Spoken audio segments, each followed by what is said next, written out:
არაკონსტიტუციური მისწრაფებების მქონე პარტიის აკრძალვა ეს არის თავდაცვის უნარიანი დემოკრატიის კონცეფციის ერთ-ერთი ასე ვთქვათ კომპონენტი და ნაწილი.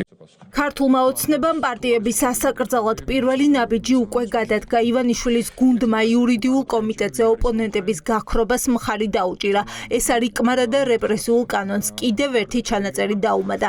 იმისთვის რომ ოპონენტები სრულად გაანეიტრალოს, კანონით უზღუდავთ მათ ახალი პარტიების შექმნას ან სხვა პარტიებში ინტეგრირებას.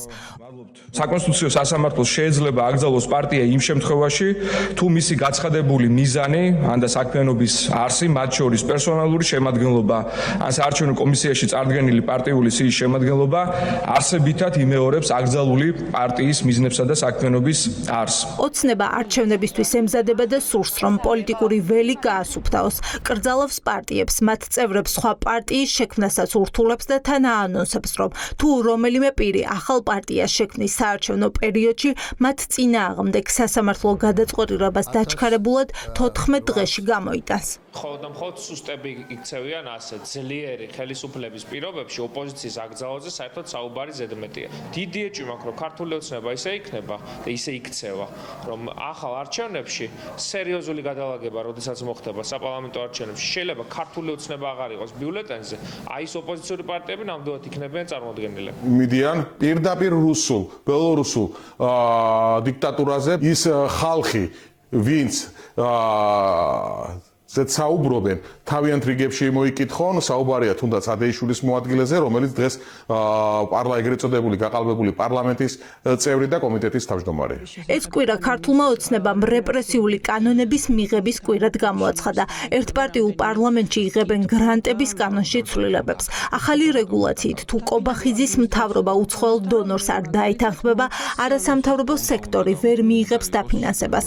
რას ნიშნავს ეს? ყველა არასამთავრობო ორგანიზაცია, რომელიც საქმიანობაც რეჟიმს არ მოსწონს, ფინანსურად მოიგუდება და არსებობისთვის საჭირო ფინანსებს ვეღარ მიიღებს. შესაძლებელია, რომ დონორმა გასცეს თანხა ერთი კონკრეტული მიზნით, რაზეც ექნება მთავრობის სამსი პირის თანხობა, მაგრამ გრანტის მიმღებმა ეს სხვა მიზნით დახარჯოს, რაც არაერთი ყოფილა პრაქტიკაში.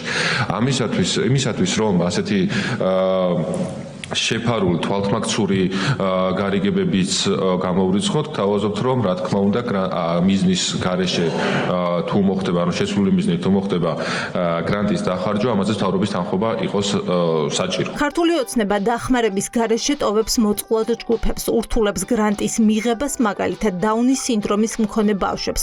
სწორედ ეს ცენტრი ეხმარებოდა ოჯახებს სწორი ინფორმაციის მიღებაში, კვლევებში მონაწილეობასა და დაფინანსებაში. ჩვენი ორგანიზაცია უზრუნველყოფს როგორც სამედიცინო მეთვალყურეობის პროტოკოლების შექმნა და მათი აღსრულება, ასევე ვცდილობთ შევავსოთ ის თანადაფინანსება ან არ დაფინანსებული კვლევები, რომელიც ჩვენ შვილებს ჭირდება. ქვეყანამ შეიძლება პოტენციური დონორი ორგანიზაციები დაკარგოს, რაც ჩვენი ორგანიზაციისთვის ფაქტობრივად სასიცოცხლოდ მნიშვნელოვანია და შეიძლება ფუნქციონირებაც კი შევაჩეროთ. ოცნების ახალი კანონი პრობლემებს უქმნის ძალადობის მსხვერპლი ქალებისა და ბავშვების დაცვაზე მომუშავე ორგანიზაციას, ხალხს, ვინც პოლიციაში, პროკურატურასა და სასამართლოებში მათ ინტერესებს იცავს. ოცნების რეპრესიული კანონით გართულდება რეგიონებში მცირე გრანტების გაცემაც და სოფლის მეურნეობაში ჩართული ოჯახების დახმარებაც. ძალადობა გამოვლილ ბავშვებს უწევთ სერვისებს, რაც არის ცნობიერების ამაღლება, სასამართლოში მათი წარმომადგენლობა, საგამოძიებო და საპროცესო მოქმედებებში მონაწილეობა, რაც იმას ნიშნავს, რომ ძალიან ბევრ ბავშვს ტოვებენ ელემენტარულად სასიცოცხლო მნიშვნელოვანი სერვისების და დახმარების გარეშე. აქ ხორციელდებოდა უამრავი პროექტები, რომელიც ეხმარებოდა ადამიანებს სოფლის მეურნეობაში, ეხმარებოდა ადამიანებს ინგლისური ენის სწავლაში, ეხმარებოდა ადამიანებს უფასო ადვოკატის სერვისით. რეალურად ეს ადამიანები ხელისუფლება, ეგრეთ წოდებული ხელისუფლება ამ რეპრესიული კანონებით ახდენს საქართველოს მოქალაქის დახმარების შეკვეცას. იზრდება შინაარსში ჩარევის და ინტერესთა კონფლიქტის რისკები. ეს შთაბეჭდილება დარჩა სახალხო დამცველის მოადგილეს საკანონმდებლო ცვლილებების მოსმენის შემდეგ. ირკვევა, რომ გრანტების მიღება ახლა ომბუდსმენის ოფისსაც, პარლამენტსაც და სასამართლო ხელისუფლებასაც გაუჭირდება. ვეღარ მიიღებენ ვერც გრანტებს და ვერც პროფესიულ გამოცდილებას აიმაღლებენ. გადამზადების კურსები, რაც არ არის სამეცნიერო ის. ახლა ჩემი გამოცდილებითაც გეუბნებით ეს, ამ შემთხვევაში შეიძლება ეს შესაძლებლობა ბევრმა, ასე ვთქვათ, მოხელემ და საშუალო დონის მენეჯერმაც კი დაკარგოს. ანუ არ ვიცი, პარლამენტიც ხო შეიძლება გრანტის მიმღები იყოს, სასამართლო ხელისუფლებასაც შეიძლება იყოს გრანტის მიმღები და გამოდის, რომ მთავრობის და ან უფლებამოსილი ორგანოს მიერ თუ არ გაიცა ესეთი თანხმობა, და შინაარსში ჩარევა და შეიძლება იქ ინტერესთა ისიც იყოს კონფლიქტიც და ქართული ოცნება რეპრესიულ კანონებს დაჩქარებული წესით განიხილავს. სავარაუდოდ კვირის ბოლომდე მიიღებენ გრანტების აკრძალვის კანონს და ოჯახებს დახმარების გარეშე დატოვებენ.